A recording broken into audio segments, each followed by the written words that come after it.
Hello, Dr. Cisse covering anatomy and physiology. Today I will cover the skull and talk about what we need to study before our next class, right? Watch this video to see the different part of the skull and some bone markings. Let's talk about the skull in general. The skull is divided into two groups of bone, the cranial bones and the facial bones. The cranial bones, we talk about the frontal bone right here, the frontal, the occipital, the parietal, left and right, the temporal, the sphenoid, which will be not only inside but outside here. I can show you here. The sphenoid are here. The sphenoid is here, right here. And then right here. So I'm touching the sphenoid when I'm going this way. Sphenoid. And then the ethmoid, you can see the ethmoid from inside here, the E, okay?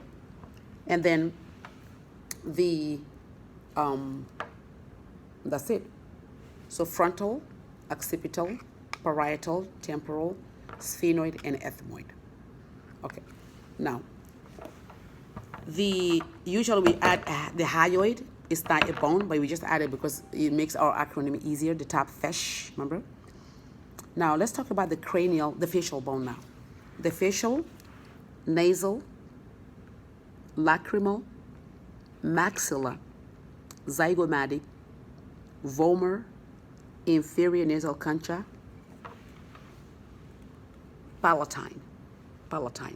Now, we're going to talk about some bone markings because we did this already before. We're going to talk about the marking. What do we need to know about each bone? For the frontal bone, we need to know there are two holes or notches here above the orbital, the supraorbital foramina, or one is supraorbital foramen. Why supra? Above. Why orbital? The eye. And why foramen? A foramen is just a hole. Supraorbital foramen. Then we come to the hole at the bottom here, one there. Those are called infraorbital foramen. Supra, infra, below. Infraorbital, inferior orbital foramen.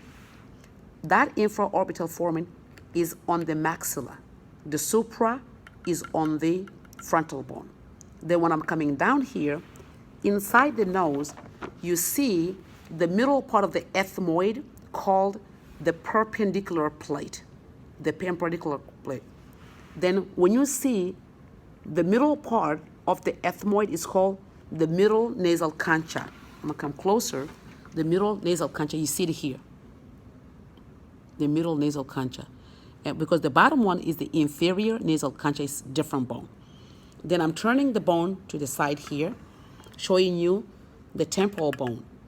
The temporal bone, let me see closer. The temporal bone has something very important we call the mastoid process, where you have a lot of muscle attachment, and a little process called the styloid process. Mastoid process, styloid process. Okay? Then the hole inside the temporal bone here is called the external acoustic meatus. External acoustic meatus. Mastoid process, styloid process. Then I'm coming back here. Again, I'm showing the front. The frontal, parietal, and temporal are connected by suture. So the one on the frontal bone between the frontal and the two parietals is called the coronal suture or the frontal suture.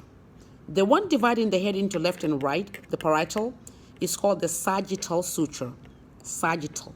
And then the one on the back connecting the occipital to the two parietals is called the lambdoid suture. Lambdoid suture. Now, I'm gonna come back here and show you the zygomatic bone. We need to know this. This is the zygomatic process connecting the temporal bone to the zygomatic bone. The part of the zygomatic process on the temporal is called the zygomatic process of the temporal bone, but the one on the zygomatic is called the temporal process of the zygomatic bone. Why? Because the temporal process is the temporal process of the zygomatic bone. And this is the zygomatic bone itself, right? So I'm coming back here, and you see inside the eye, you have some fissure, some slit.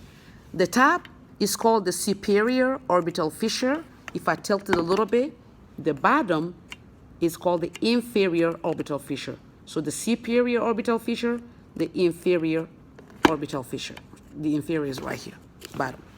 Then I'm going to turn back this again and show you the back here. And you see this big hole here is called the foramen magnum. Why magnum? It just means big. Big hole. Foramen magnum. Then you see here, these condyle will articulate with the C1, the first cervical vertebrae. So this is called what?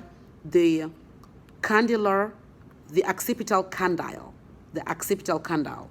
Then when I'm coming here, you see the palatine here, the palatine right here. So we need to know that. And then we're going to do a separate video for the foramina, the whole inside, right? This one, we only talk about the big one. So what else do we need to know here?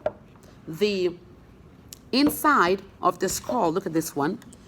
The ethmoid bone here, when I follow this, it will finish right here, the top here. This is called, right here, this one, inside the skull, is called the Crista Galli. We need to know that the Crista Galli, okay? And then in the sphenoid, in the middle of the sphenoid, we have the hypophyseal fossa right here. Then we have the whole thing is called the sella turcica. Let me come closer. Sella turcica, right? Where the pituitary gland will sit here in the hypophyseal plate. Now, we have foramen ovale that we need to know right here. We'll talk about this in class. Foramen ovale. It's a hole here. Foramen ovale. Okay? And then what else we need to know on the bone here? Yeah. And then we're going to talk about the mandible here, right? Remember the maxilla and the mandible? We need to know some stuff about the mandible. Let me make it closer. The mandible, of course, is the lower jaw. We need to know the mental foramen. Mental foramen. Then the alveolar process is the part of the bone where you have the tooth. Both of them have alveolar processes. Then this part of the mandible, we have not only the mandibular, the condylar process of the mandible, right here, the condylar, that will go into the mandibular fossa of the temporal bone. So the condylar process of the mandible goes in, articulate with the mandibular fossa of the temporal bone on the side. Then we have the coronoid right here, coronoid process and condylar process, coronoid process, condylar process, and here the notch here is called the mandibular notch. This is the mandible going to at the bottom of the maxilla, right? And then we're covering with the cranial, with the skull cup, right? The top of it. So we need to know this, right? So I think this is more visible right here, right? So we got this. What else we didn't talk about? I think we talked about everything. So we need to know the zygomatic process, right? The zygomatic process, the temporal bone, the zygomatic bone, right? And this is the mandible. You see that the coronoid process goes under the zygomatic arch. So this whole thing is called the arch. And then the condylar process goes into mandibular fossa of the temporal. Why it's called fossa? It's a hole. Why mandibular? Because the mandible goes into it, but it's not on the mandible, right? So I hope this is helping you before class. Thank you very much. See you in class.